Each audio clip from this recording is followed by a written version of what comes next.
7,000 কোটি টাকার এফডি করেছে একটা গোটা গ্রাম। হ্যাঁ, ঠিকই শুনলেন, গোটা গ্রামবাসীর অ্যাকাউন্ট যোগ করেই এই মাথা ঘুরিয়ে দেওয়া সংখ্যাটা সামনে এসেছে। এশিয়ার সবচেয়ে ধনী গ্রামের তালিকায় একেবারে শীর্ষে এই গ্রাম। এখন নিশ্চয় জানতে ইচ্ছে করছে কোথায় এই গ্রাম আর কিভাবে তারা পেল এত ধনসম্পদ।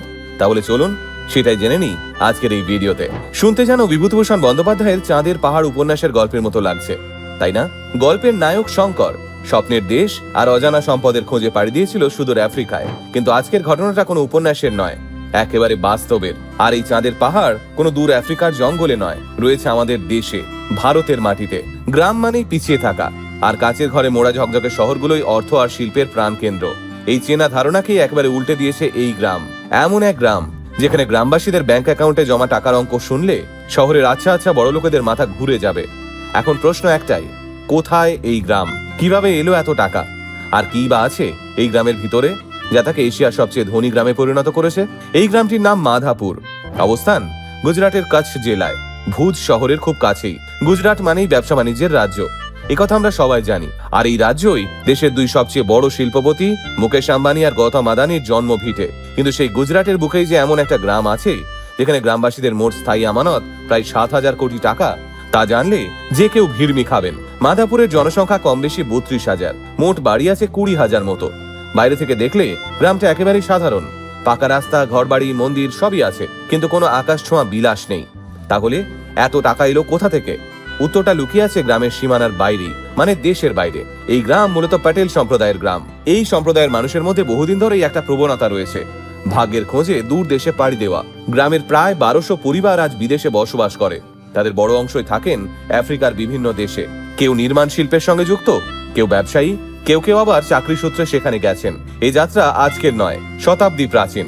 ইতিহাসের পাতায় চোখ রাখলে দেখা যাবে 19 শতকে জীবিকার সন্ধানেই মোহনদাস করমচাঁদ গান্ধী, মানে father of the nation Gandhiji, পাড়ি দিয়েছিলেন আফ্রিকায়। সেখান থেকেই তার জীবনের নতুন অধ্যায় শুরু হয়েছিল। সেই একই পথে হেঁটেছেন গুজরাটের বহু মানুষ। বিশেষ করে কচ্ছ অঞ্চলের মানুষের সঙ্গে আফ্রিকার সম্পর্ক অনেক পুরনো। মাধাপুরের মানুষেরাও সেই পথেই এগিয়েছেন, ঝুঁকি নিয়েছেন, পরিশ্রম করেছেন, ধীরে ধীরে নিজেদের জায়গা তৈরি করেছেন। কিন্তু এখানেই গল্পের সবচেয়ে গুরুত্বপূর্ণ অংশটা। তারা বিদেশে টাকা রোজগার করলেও সেই টাকা বিদেশের ব্যাংকে জমিয়ে রাখেননি, বরং পাঠিয়ে দিয়েছেন নিজের গ্রাম মাধাপুরে। গ্রামের ব্যাংক আর পোস্ট অফিসে জমেছে সেই অর্থ। কেউ ফিক্সড ডিপোজিট করেছেন, কেউ সেভিংস অ্যাকাউন্টে রেখেছেন টাকা। বছরের পর বছর ধরে সেই টাকা সুদে আসলে ফুলে ফেঁপে উঠেছে। আর এভাবেই ধীরে ধীরে তৈরি হয়েছে সেই 7,000 কোটির পাহাড়। একেই বলে চক্রবৃদ্ধি সুদের খেলা। এই কারণেই আজ মাত্র 32,000 মানুষের এই গ্রামে রাষ্ট্রায়ত্ত আর বেসরকারি মিলিয়ে 17টি ব্যাংকের শাখা রয়েছে। যেসব ব্যাংকের শাখা এখনো নেই তারা এখানে আসতে আগ্রহী, কারণ এই একটা গ্রামে শাখা খোলা মানেই নিশ্চিত ডিপোজিট, বিপুল সঞ্চয়। এমন দৃশ্য দেশের খুব কম গ্রামেই দেখা যায়। এই সম্পদের প্রভাব শুধু ব্যাংক ব্যালেন্সই আটকে নেই, গ্রামে তৈরি হয়েছে চওড়া রাস্তা, জলাশয়, স্কুল, কলেজ, হাসপাতাল, ধর্মীয় প্রতিষ্ঠান। স্বাস্থ্য আর শিক্ষার দিক থেকেও গ্রামটা অনেক শহরের সঙ্গে পাল্লা দেয়। অথচ গ্রামের মানুষ নিজেদের খুব সাধারণভাবেই তুলে ধরেন। বিলাসিতা একদম নয়, তাদের কাছে সঞ্চয়টাই আসল। মাধাপুর আজ প্রমাণ করে দিয়েছে গ্রাম মানেই পিছিয়ে থাকা নয়।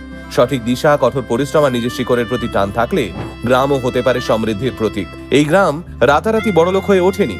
শতাব্দীর পর শতাব্দী ধরে বিদেশে পরিশ্রম, ঝুঁকি নেওয়া আর ঘাম ঝরানোর ফল আজ তিলে তিলে জমা হয়েছে নিজেদের মাটিতে। এই কারণেই মাধাপুরকে আমরা বলতেই পারি বাস্তবের চাঁদের পাহাড়। এখানে কোনো গুপ্তধন নেই, কোনো অলৌকিক গল্প নেই, আছে শুধু মানুষের অদম্য ইচ্ছে শক্তি, পরিশ্রম আর দূরদর্শিতা। আছে গ্রামের প্রতি ভালোবাসা আর নিজের মাতৃভূমির প্রতি ঋণ। মাধাপুর শুধু এশিয়ার সবচেয়ে ধনী গ্রাম নয়, মাধাপুর একটা বার্তা। গ্রাম ছেড়ে গেলেও নিজের শিকড়কে মনে রাখো।